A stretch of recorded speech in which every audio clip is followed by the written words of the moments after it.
السلام عليكم ورحمة الله وبركاته. مبروك لجمهور الزمالك.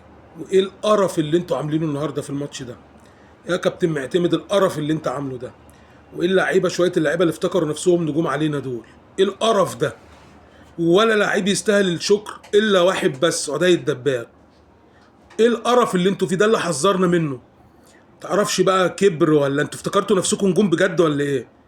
ايه ليه يعني جمهور رايح لكم مالي الاستاد؟ ما شفناهوش مثلا من كاس الامم 2006.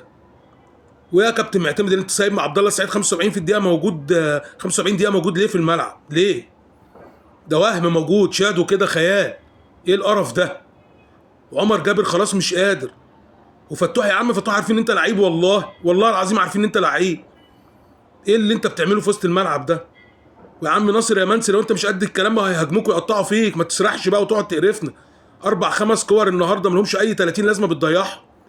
تشكيل غلط وروح وحشه وحاجه زباله. يعني احنا شكرناكم وسقفنا لكم وهيصنا لكم وشدنا بيكم لما كنتوا كويسين ورجاله وبتلعبوا بروح. هو ده انتوا اللي تملكوه، شويه الروح اللي عندكم.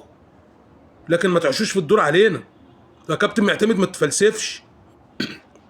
يلعب عدل ويلعب على قد امكانياتهم وفهمهم امكانياتهم. بصراحه الواحد قرفان النهارده اكني خسران. احنا مش زي جمهور نادي تاني نفرح بمكسب وهمي والكلام ده. وحشين جدا، مقرفين، حاجه نيله. والله العظيم خساره فيكم حتى الكلمتين.